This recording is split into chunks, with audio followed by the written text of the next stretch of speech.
is együtthetjük meg az Isten igéjét, de mielőtt megnyitnánk, szeretném, hogy imádkozzánk együtt közösen, jó? Úgyhogy imádkozzunk. Istenünk, olyan mérhetetlen hála van a szívünkben neked azért, hogy itt lehetünk, olyan hálásak vagyunk azért, hogy te is itt vagy velünk, és hogy mi ismerhetünk téged. Most végtelen hála van a mi szívünkben azért, Urunk, hogy megnyithatjuk a te igédet, és tanulhatunk tőled. Arra kérünk, hogy te légy most itt közöttünk, költöz mindannyiunk szívébe, és tégy minket bölcség, hogy meg tudjuk érteni a te drága igédet, és adunk, hogy egyre inkább olyan emberekké tudjunk válni, amilyenek te teremtettél minket. Ámen. A mai napon egy fontos témáról szeretném, hogyha beszélgetnénk. Gyakran mondom ezt, hogy fontos témáról szeretném, hogyha beszélgetnénk, mert minden egyes alkalommal, amikor kinyitjuk Istennek az igéjét, csak a fontos témával találkozunk benne. Úgyhogy egy kérdéssel szeretném kezdeni, ami az lenne, hogy éreztétek-e már valaha is úgy, hogy kevesek vagytok ahhoz, hogy megoldjatok egy bizonyos feladatot. Hogy nem vagytok elég ügyesek, elég tehetségesek, elég képzettek, ahhoz, hogy megvalósítsátok azt, amit szeretnétek. Ahhoz, hogy megcsináljátok azt, amire mondjuk Isten hívott el titeket, vagy ami ott van a szívetekben, és szeretnétek Isten szolgálni vele. De úgy érzitek, hogy kevesek vagytok. Nem elég az, ami nektek adatott, nem elég az a tudás. Tudjátok, nagyon gyakran esünk abba a hibába, hogy ezt gondoljuk. Úgy érezzük, hogy a mi erőnk az kevés, és nagyon gyakran a környezetünk is ebben erősít meg minket, hogy nem vagy te elég ügyes, nem vagy te elég képzett, nem vagy te elég okos, nem vagy elég magas, nem vagy elég szép, ahhoz, hogy megvalósítsd azt, amit igazán szeretnél. Gyakran érezzük úgy, hogy nem vagyunk elég menők, hogy ez a lány, vagy ez a fiú szóba álljon velünk. Nem vagyunk elég jó tanulók, hogy felvegyenek minket oda tanulni, ahova szeretnénk menni. Nem vagyunk elég okosak, nem vagyunk elég képzettek. És ez egy nagyon nagy veszélyforrása a mai keresztény életnek. Ezért én ma szeretném, hogyha arról elmélkednénk egy picit az Isten igéjén keresztül, és megnéznénk azt, hogy ahhoz, hogy elérjük, hogy elérjétek mindazt, amire Isten elhívott titeket, ahhoz igazából nincsen szükségetek semmire. És tudom, hogy ez egy nagyon-nagyon merész kijelentés, de szeretném, hogyha elővennénk együtt, közösen az Istennek az igéjét, elolvasnánk egy hosszabb szakaszt belőle, ami alapján azt gondolom meg fogjuk látni, hogy nincsen szükségünk fizikális, materiális, megfogható dolgokra ahhoz, hogy azzá váljunk, akinek Isten elhívott minket. Ugye szeretném, hogyha ti is kikeresnétek velem együtt Sámuel első könyvét a Szentírásból. Ha van nálatok Biblia, telefonon, iPad-en, akármin, vagy a normál papíros verzió, akkor nyissuk ki és olvassuk együtt Isten igéjét. 20 verset szeretném, hogyha elolvasnánk, tehát egy picit hosszabb szakasz, de szeretném, hogyha figyelnétek, mert minden részlet fontos. Tehát Sámuel első könyvének a 17. fejezetét keressük, kilapozzuk fel, és a 20. verstől a 40. versig fogjuk olvasni. Sámuel első könyve, 17. fejezet, 20-tól a 40. versig terjedő rész. A következőt találjuk ebben a szakaszban az Isten igéjében. Felkel azért Dávid korán reggel, és a eljött egy pásztorra bízván, felvette a terhet, és elment, amint meghagyta néki Isai, és eljutott a tábor kerítéséhez, a sereg pedig meg kivonult csatarendben hadizajt támasztott. És csatarendbe állának Izrael és a filiszteusok csatarend ellen. Akkor Dávid rábízta a holmit arra, aki a hadi szerszámokat őrzi, és elfut a harctérre, és odaérve kérdezősködik testvéreinek állapota felől. És míg ő beszélt velük, íme a bajnok férfi, a Góliát nevű filiszteus, aki Gátból való volt, eljöve a filiszteusok csatarendei közül, és most is hasonlóképpen beszél vala, és meghal rá ez Dávid. Az izraeliták pedig, mikor látták azt a férfit, mindnyájan elfutának előle, és igen, félnek vala. És mondának az izraeliták, láttátok-e azt a férfit, aki feljöve? Mert azért jött ki, hogy gyalázattal illesse Izrael, ha valaki megölné őt. Nagy gazdagsággal ajándékozná meg a király leányát, és néki adná, és atyának házát szabaddá tenni Izraelben. És szól a Dávid azoknak az embereknek, akik ott állnak vele, mondván, mi történik azzal, aki megöli ezt a filiszteust, és elveszi a gyalázatot Izraelről? Mert kicsoda ez a körülmetéletlen filiszteus, hogy gyalázattal illeti az élő Istennek seregét. A nép pedig a beszéd szerint felel néki, mondván, ez történik azzal az emberrel, aki megöli őt. És meghallá Eliáb, az ő nagyobbik testvére, hogy az emberekkel beszéle, és nagyon megharagudék Eliáb Dávidra, és mondta, miért jöttél ide, és kire bíztad azt a néhány juhot, amely a pusztában van? Ismerem vakmerőségedet és szívednek állagságát, hogy csak azért jöttél ide, hogy megnézd az ütközetet. Dávid pedig felelel. Ugyan mit cselekedtem én most? Hiszen csak szóbeszéd volt ez. És elfordul tőle egy másikhoz, és ugyanúgy szólal, mint korábban, és a nép is az előbbi beszéd szerint válaszol a néki. És mikor meghallották azokat a szavakat, amelyeket Dávid szólal, megmondták Saulnak, ki magához hivatá őt, és mondta Dávid Saulnak. Senki se csüggedjen el emiatt. Elmehet a szolgád, és megvív ezzel a filiszteussal. Saul pedig mondta Dávidnak, nem mehetsz te filiszteus ellen, hogy vele megvívj, mert te gyermek vagy, ő pedig ifjúságától fogva hadakozó férfi vala. És felel Dávid Saulnak. Pásztor volt a te szolgád atyának juhai mellett, és ha eljött az oroszlán és a medve, és elragadott egy bárányt a nyáj közül, elmentem utána és levágtam, és kiszabadítam szájából. Ha pedig ellenem támadott, megragadtam szakállánál fogva, és levágtam, és megöltem őt. A te szolgád mind az oroszlánt, mind a medvét megölte. Úgy lesz azért e körülmetéletlen filiszteus is, mint azok közül egy, mert gyalázattal illeti az élő Istennek seregét. És mondta Dávid, az Úr, aki megszabadított engem az oroszlánnak és a medvének kezéből, meg fog szabadítani engem e filiszteusnak kezéből is. Akkor mondta Saul Dávidnak, eredj el, és az Úr legyen veled. És felöltözteti Saul Dávidot a maga harci ruhájába, rézsisakot tett a fejére, és felöltözteti őt páncélba. Akkor Dávid felköti kardját harci ruhája fölé, és járni akart, mert még nem próbálta, és mondta Dávid Saulnak, nem bírok ezekben járni, mert még nem próbáltam. És leveti azokat Dávid magáról. És kezébe vette botját, és kiválasztál magának a patakból 5 sima kövecskét, eltevi azokat pásztori szerszámába, mely vele volt, tudnélik talisznyájába, és parítjájával kezében közeledett a filiszteusnak. Eddig olvassuk az igét. Számomra ez egy elképesztő történet. Biztos vagyok benne, hogy mindannyian ismeritek a történetnek a folytatását, hogy Dávid hogyan nézett szembe az óriás Góliáttal, és hogyan győzte le az ellenséget. Viszont nagyon-nagyon fontos mondani valója van ennek a történetnek, bár évszázadokkal vagy évezredekkel ezelőtt történt, de itt ma nekünk, nektek, mindannyiunknak nagyon fontos üzenete van. Tudjátok, amikor a filmet készítettem, és eljutottam arra a pontra, hogy most már készen volt egy hosszabb szakasz, akkor megnéztem, hogy mi az, amit eddig összevágtam. És hogy elkezdtem nézni a filmet, azt vettem észre, hogy egy olyan 20 perc után rendkívül fájt a szemem.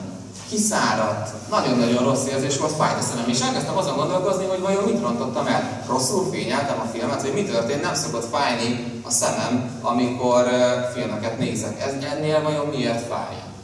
És rájöttem, hogy azért fáj a szemem, mert úgy nézem azt, amit eddig megcsináltam, hogy minden egyes képkockának minden egyes részletét látni szeretném, hogy hol van vajon benne még hiba, és ezért olyan mereven nézem, hogy nem is pislogok. És hogyha nem pislogsz, akkor előbb-utóbb elkezd fájni a szemem. És azon gondolkodtam, hogy milyen jó lenne, hogyha az Isten igéjét néznénk így, ilyen mereven, hogy úgy nézzük az Úrnak a szavát, amit velünk szeretne közölni az ő igéjén keresztül, hogy amit olvasok, nem is pislogunk, annyira koncentrálunk arra, hogy mit üzen nekünk az Úr, és nem arra, hogy milyen hibák vannak benne, mert nincsenek benne hibák, nem úgy, mint nálam voltak a filmben. Tehát azt keresnénk, hogy mit akar az Úr üzenni nekünk a mai napon, mert neki van üzenete a ma ember számára, nap mint nap. És amint olvastam ezt a történetet, a Dávid és Góliát történetét, rádöbbentem, hogy ez egy olyan sztori, amit ahogy olvasok, valóban nem tudok pislogni. Ugyanis elképesztő üzenete van ennek a történetnek a sorok között. Nagyon durva dolgokról beszél, ahogyan olvassuk. Rendkívül mély tanítás van ebben a történetben, de a sorok között olyan üzenete van, ami engem megdöbbentett. És szeretném, hogyha ma erről beszélni. De mielőtt rátérünk a sorok közötti mondani valóra, szeretném előbb egy picit beszélni Dávidról. Ugyanis Dávid egy fiatal ember. Titeket képvisel, titeket reprezentál a Szentírásban. Egy fiatal ember.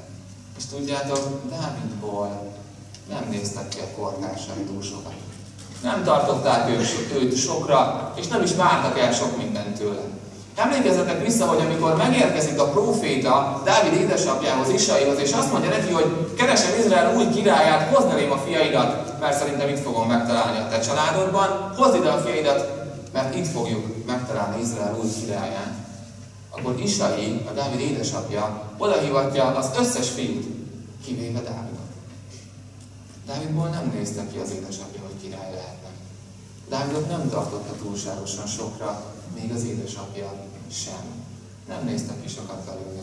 Mert nem tudom, hogy mi volt az oka, hogy még az apja sem tartotta sokra. Lehet, hogy túlságosan alacsony volt, túlságosan gyenge volt, lehet a bátyjai sokkal tehetségesebbek, erősebbek, jobb fizikumúak voltak, mint ő. Nem tudom, mi volt a pontos oka, de Dávidból az édesapja sem nézett ki túl sok minden. Aztán kicsit később Dávid Saul király udvarába kerül. Hárfázik Saul. És Saul annyira megkedveli, hogy előlépteti, és a fegyver hordozójává teszi Dávidot. Viszont amikor jön egy háborús helyzet, amikor végre a fegyverhordozónak igazi szerepe lehetne, végre tényleg vihetné a fegyvert valami éles helyzetbe, egy háborúba, és van értelme, hogy valakinek van fegyverhordozója, akkor Dávidot nem a harcba küldik, hanem haza, hogy vigyázzon az édesapja jövőben.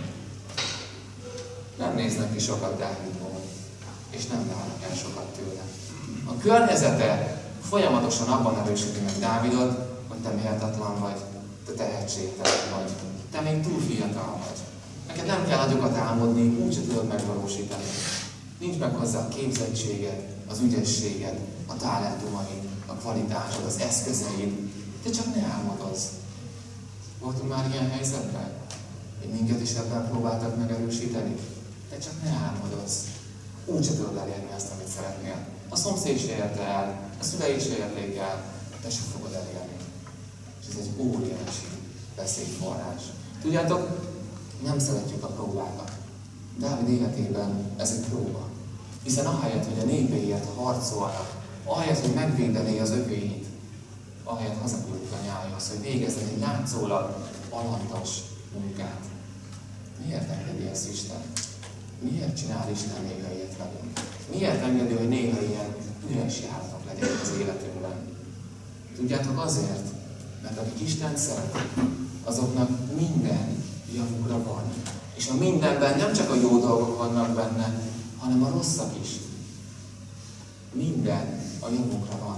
Isten tökéletesen, pontosan tudja, hogy mit, mikor és miért enged meg az életetekben. Hogy végül mindannyian ott lehessetek, és ott lehessünk az Isten országában. Nincsenek üres járatok, nincsenek alantas munkák, nincsenek olyan helyzetek, amikor úgy érezhetnénk, hogy Isten elhagyoz minket, mert akik Isten szeretik, minden a javunkra van. A rossz dolgok pont úgy, mint a jó dolgok. És Dávid ebben a helyzetben próbákkal néz szembe. Dávid vigyáz a nyájra, de nem azért, hogy unatkozzon, nem azért, hogy őt bárki lenézze, hanem azért, mert Isten meg akarja tanítani valami nagyon-nagyon fontosra, ami a Góliát elleni csatában majd létfontosságú lesz, hogy tudja-e Dávid, vagy nem tudja. Ugyanis Dávid, miközben a nyájra vigyáz, néha oroszlánnal találja szembe magát, néha medvével találja szembe magát, ami azt gondolom, hogy mindannyiunk számára egy elég félelmetes és legyőzhetetlennek tűnő ellenfél, és Dávidnak meg kell tanulnia, hogy hogyan harcoljon gyengeként az erőssel. Hogyan kerekedjen felül a félelmein. Hogyan vívjon meg olyan csatákat, amiket senki nem tudna megvívni. Hogyan győzön le olyan ellenségeket, akik sokkal erősebbek, mint ő. Hogyan legyen az az ember, az a fiatal, akinek Isten teremtette őt. Hogyan legyen olyan hite, amilyet Isten szeretne. Hogyan válhasson egy olyan fiatallá, akiről évezredekkel később mi itt ma beszélünk. És Dávid rengeteget tanul ezekből a csatákból. Rengeteg erőt venít ezekből a csatákból. Ezek olyan próbák, amikkel Dávidnak szembe kellett néznie azért, hogy a végső győzelem majd az övé lehessen, hogy megvívhassa azt a csatát, akit senki más nem mer megvívni rajta kívül. Nem szeretjük a próbákat. De a próbák nem véletlenül jönnek. Isten készít minket. Nagy dolgokra készít minket. Tudjátok, egy fiatal ember, egy fiatal srác nagyon szeretett volna bekerülni az iskola kosárlabda csapatába. Nagyon szeretett kosarazni, ez volt az élete. Minden vágya az volt, hogy egyszer majd egy elismert kosaras lehessen, aki ott játszott az amerikai kosaras ligában, és mindenki neki tapsol majd, amikor dobja és értékesíti a gólokat, vagy nem is tudom, hogy hívják ezt a kosárlabdában. Pontokat. Jól. Viszont túlsúlyos volt. Volt egy olyan problémája, amivel nem tudott megküzdeni. Olyannyira túlsúlyos volt, lassan tudott mozogni, és akárhányszor elment az iskolába a válogatásra, soha nem válogatták be a csapatba, mindig hazaküldték, hogy örülünk, hogy itt voltál, egész ügyes vagy, de hát a csapatban azért mégsem el lesz. És ez a fiatal srác, ez szenvedett. Az álmai elérhetetlen messzeségben voltak. Egyszer egy rendkívül neves edző látogatott arba a városba, ahol ő volt. És ő megkereste az edzőt, és azt mondta, hogy könyörgöm, segítsen. Mit tegyek? Én szeretnék kosaras lenni, de nem tudok megküzdeni ezzel a problémával, hogy túlsúlyos vagyok. Mit csináljak? Az edző azt mondta neki, hogy ne aggódj, nekem van erre egy profi edzéstervem, el fogom küldeni neked. Az egyetlen dolgod, hogy tedd meg azt, ami ebben az edzéstervben le van írva, és meglátod, hogy lesz eredménye. Meg is kapta a fiú az edzéstervet, és mindent elkövetett, hogy mindent pontról pontra úgy csináljon, ahogy az edzéstervben le van írva. Keményen edzett, megtette mindazt, ami tőle telik, és a következő válogatáson rendkívül izgatottan érkezett. Viszont a válogatás után az edző megint csak azt mondta neki, hogy sajnálom, de rád még mindig nincs itt szükség. És ez a fiú hazament csalódottan. Felhívta az edzőt, és elmondta, hogy mindent úgy csinálom, hogy le van ebben írva. Mindent megtesz, ami tőle telik, de mégsem elég, ez mégis kevés. És az edző azt mondta neki, hogy ne aggódj, az edzéstervvel semmi baj nincs. Folytasd keményen a munkát, és egészítsd ki imával. Mert Istennél bármi lehetséges. És ez a fiú megfogadta a tanácsot. Folytatta az edzéseket. Megtett mindent, ami tőle telik. Megtette azt, ami kevés lenne. De kiegészítette imával. Behívta Istent az életébe, és kérte őt, hogy segítsen, és pótolja ki a hiányosságokat. Ezt a fiút úgy hívják, hogy Shaquille O'Neal. Bizonyára hallottatok már róla. Hogy minden idők legeredményesebb, egyik legeredményesebb és legnagyobb nevű kosárlabdása az Egyesült Államoknak, az egész világnak is úgy gondolom. Mert Isten bármire képes.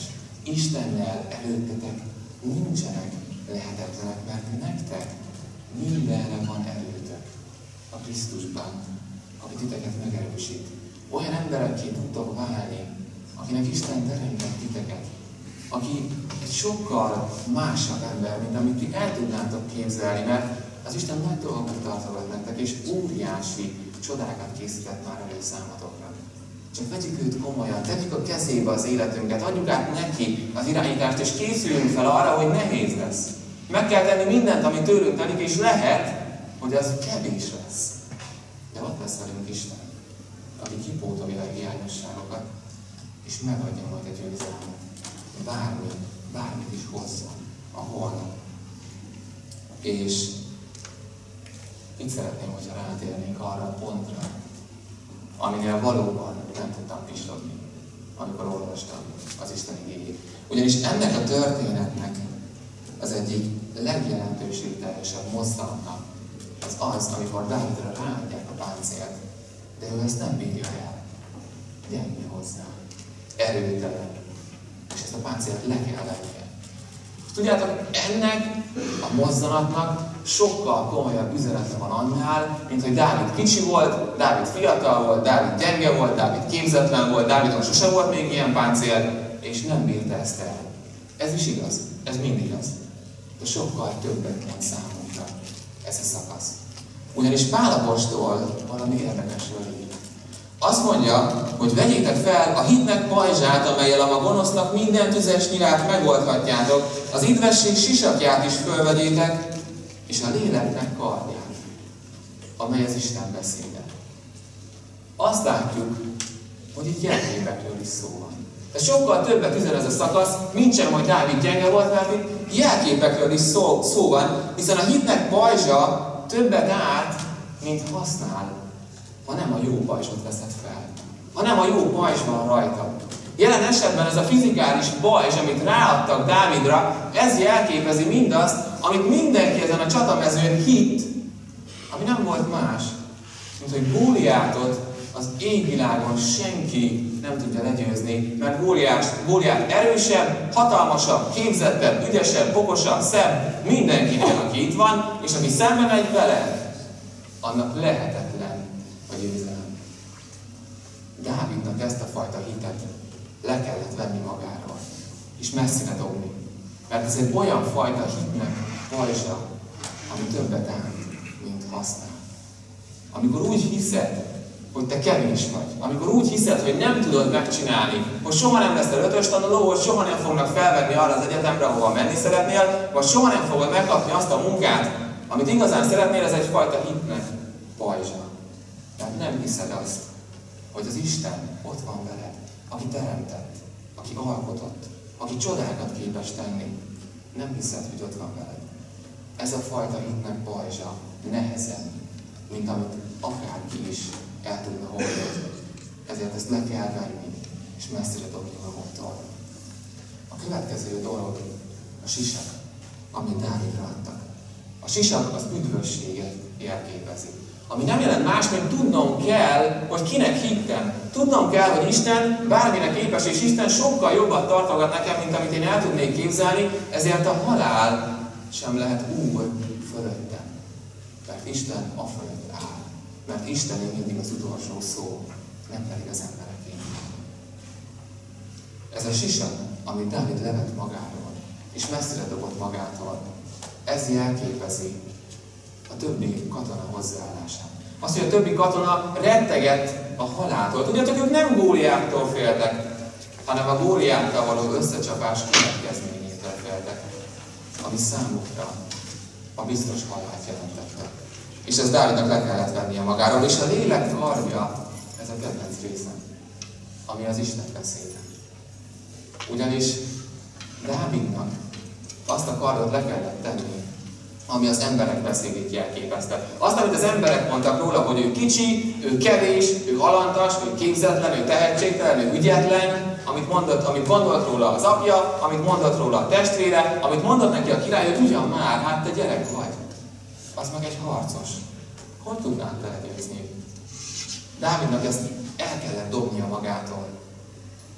Mert az Isten beszéd, meg az emberek beszéde között óriási különbség van. Mert még az emberek ezt mondták Dávidnak, addig Istennek a szava azt mondja, hogy nem, én ott leszek veled. Te győztes vagy, te bátor lehetsz.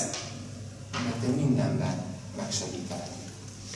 Mindezen dolgokat Dávidnak le kellett vennie magáról, hogy győztesként kerülhessen ki ebből a csatából. Isten arra tanít mindannyiunkat Dávid és Góliát történetén keresztül, hogy nincsen szükségünk semmire. Nincs szükségünk fizikális, materiális dolgokra, hogy elérjük azt, amit szeretnénk. Nincsen szükségünk páncélra, kardra, sisakra, hogy győztesek lehessünk a csatában, csak az Istentől jövő páncélra, kardra, sisakra. A hitre, Istenre. Egyedül erre van szükségünk. Amíg a hitünk a helyén van.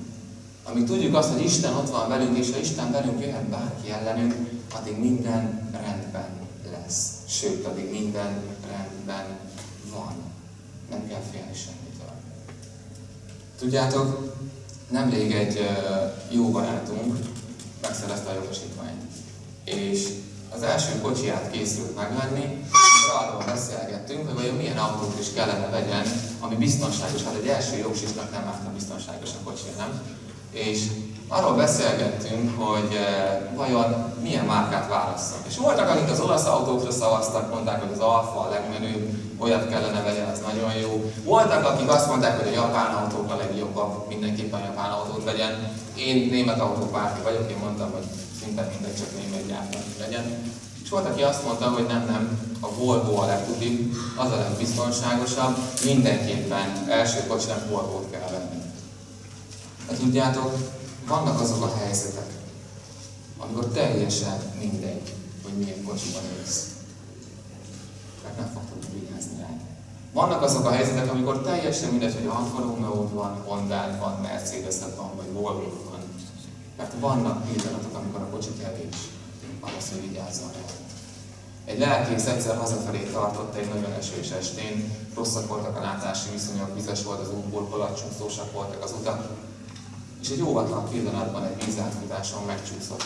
Megpörült az autója, átsodródott a szembe lévő sávba, ahol egy kamion érkezett felé, igen komoly tempóval. Felkészült rá, hogy ez lesz az életének az utolsó pillanata, mert látta, hogy nem meg kell kerülni az ütközést. Azonban az utolsó pillanatban valahogy a kamion mégis kikerült a kocsiját. Amikor a kamionsofőr kiszállt az autóból, úgy nézett rá erre a prédikátorra, mint aki szellemet lát. És a következőt mondta neki: fiam, te biztos nagyon jó ember lehetsz. A prédikátor nem értette, hogy mégis miért mondja ezt. Mire ránézett a kamionsofőr és elmondta, hogy régóta vezet már. Tudja, hogy mit lehet az úton, mit nem lehet. Hogy ez a hatalmas monstrum milyen manőverekre képes, meg milyenekre nem. És látta, hogy az ütközés elkerülhetetlen. Felkészült rá minden idegszálával, hogy most ki fogja oltani egy embernek az életét. De az utolsó pillanatban úgy érezte, mintha valami megmagyarázhatatlanul hatalmas szélkötés érkezett volna, ami arrébb tette a hatalmas monstrumot, ezt a hatalmas kamiont. És így sikerült elkerülni az ütközést. Teljesen mindegy, hogy milyen autóban ülsz. Hogyha egy hatalmas kamion megrakodva 90-nel oldalról felébe talál. Mindegy, hogy Mercedes-ed van, Alfád van, BMW-d van, vagy Volvo van. Az eredmény várhatóan ugyanolyan gyászosodsz. Viszont ha ott van veled Isten, akkor nem a kocsi fog vigyázni rád, hanem az az Isten, aki téged elhív. Az az Isten, aki azt mondta, hogy a markainkba metszettelek. Az az Isten, aki azt mondta, hogy veletek leszek minden napon a világ végezetéig. Nem kell, hogy fizikális dolgokban bízzunk. Nem kell, hogy körülvegyük magunkat mindenféle menő kütyükkel, hogy majd attól menőknek fogunk látszani. Nem. Akkor leszel a legmenőbb, ha te hited látszani fog a többieké meg nem. Akkor leszel a legmenőbb, ha a suliban rajtad látni fogják, hogy az a srác, vagy az a lány, az megbízható. Az mindig igazat mond. Arra számíthatok. Ha hozzám fordulok, ő mindig segít. Akkor lesznek igazán menő. Az emberek majd elkezdenek követni téged. Mert valaki egyszer azt mondta, hogy légbecsületes, mert ezen a téren a legkisebb a konkurencia. Úgyhogy legyünk ilyen emberek. Legyünk Istennek a jó képviselői. Olyan emberek, akikre felnéznek. Olyan emberek, akik büszkén felállnak, kiállnak és azt mondják, igen, én Jézus Krisztus követője vagyok. És én arra megyek, amerre ő mutatja az utat. Nem érdekel, hogy ki mit mond. Nem érdekel, kinek mi az elvárása. Nem fogok alkalmazkodni máshoz. Istenhez akarok alkalmazkodni. És olyan ember akarok lenni, amilyennek ő teremtett engem. És akkor nincsen lehetetlen előttetek. Tudjátok, nagyon érdekes, hogy a menő katonák Izrael seregében, akik eléggé ki voltak gyúrva, akik eléggé bátrak és eléggé képzettek voltak, mindannyian elbírták a páncélt. Senkinek nem volt azzal a gondja, hogy felkapja a páncélt, meginduljon a csatába, amikor viszont meglátták Góliátot, akkor mindenkinek gondjai támadtak. Akkor senki nem mert vele szembenézni, senki nem mert vele megküzdeni, mert mindenki félt. Mert a félelem az a hitnek a hiánya. Dávid kicsi volt, gyenge volt, erőtelen volt, képzetlen volt, a páncél se bírta el, de nem félt. És meg tudta csinálni azt, ami mindenki számára lehetetlennek tűnt. És ami mindenki számára lehetetlen is volt. Mert ő Istennek adta az életét.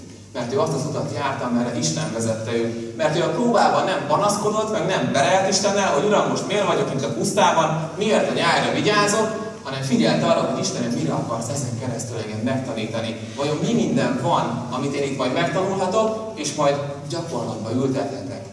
És a Góliát elleni csatában beért Dávid tanulmánya. És az ő hite jelesre vizsgázott. És megmentett egy egész népet. Azért, mert az ő kapcsolata élő volt Istennel. Semmire nincsen szükségetek. Egyes egyedül Istenre. Vagy azzá válhassatok, akinek nem is gondoljátok, hogy válhatnátok. Láttalak titeket ezen a pár napon kimenni az emberek közé énekelni. Láttalak titeket kimenni, megszólítani idegeneket.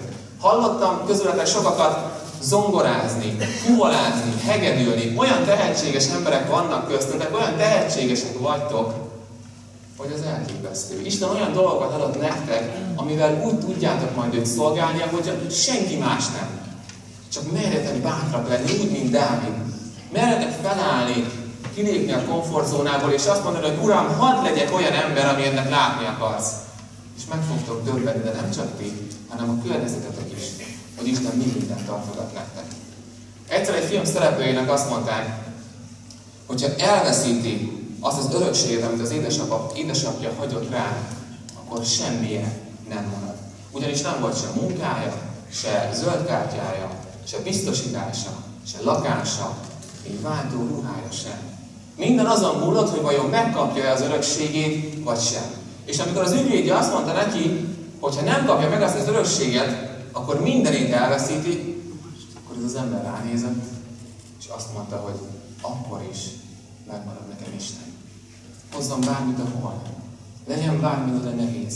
Bármilyen próbával is nézzetek szembe, Isten soha senki nem veheti el tőletek. Ő mindig ott lesz veletek. Ő mindig segíteni fog. És rá mindig számíthattok. Denzel Washingtonnak a nevéről gondolom hallottatok. Hollywoodban egy hatalmas színész, sok akciófilmnek szerepel. Ő egyébként milyen vallásos, nem tudom, hogy tudtátok-e róla. És egyszer megkérték, hogy egy diplomaosztó ünnepséggel beszéljen a fiataloknak arról, hogy mi a siker titka. Most, amikor a friss diplomások nekivágnak a nagybetűs életnek, mit kell csinálni, hogy sikeresek legyenek, hogy megvalósíthassák az álmaikat. Denzel Washington kiállt a pódiumra, és a következő egyszerű, rövid mondatra alapozta minden egyes szavát, ami így hangzott. Tegyétek Istent az első helyre. Ez a siker kulcs. Tegyétek Istent az első helyre. És amíg ő ott van, amíg ő a legfontosabb, addig kinyílnak azok az ajtók, amiket senki más ki nem nyithat. És be fognak zárulni olyan ajtók, amiket senki más be nem zárhat. És néha ezek a zárt ajtók, ezek fájni fognak.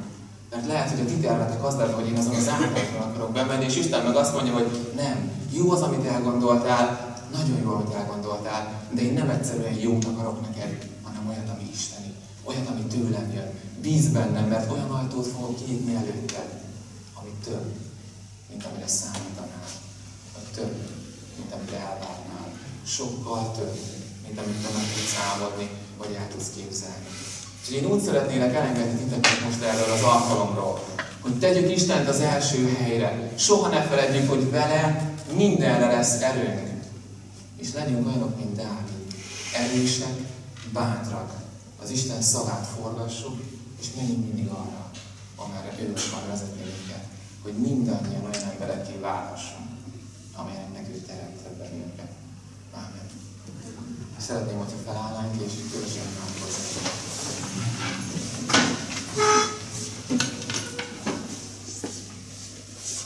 Istenünk, olyan mérhetetlen hála van a szívünkben azért, hogy szeretsz minket. Olyan mérhetetlen hála van a szívünkben azért, mert ismerhetünk téged. És olyan hálásak vagyunk neked azért, hogy neked terved van mindannyiunkkal. Urunk, annyira szeretnénk ennek a tervnek a részesei lenni, a neked tetsző részesei. Annyira szeretnénk, Urunk, bölcsek lenni, hogy arra tudjunk menni, amerre te mutatod az utat, amerre te vezetsz minket. Add, Urunk, hogy erősek legyünk, add, hogy bátrak legyünk, add, hogy meghalljuk mindig a te hangodat és a te üzenetedet, és add, hogy mindannyian olyan emberek lehessünk, amilyeneknek te látni akarsz minket, hogy örömet tudjunk okozni neked, és sokat tudjunk elhívni az útra, amely te hozzád vezet. Ámen.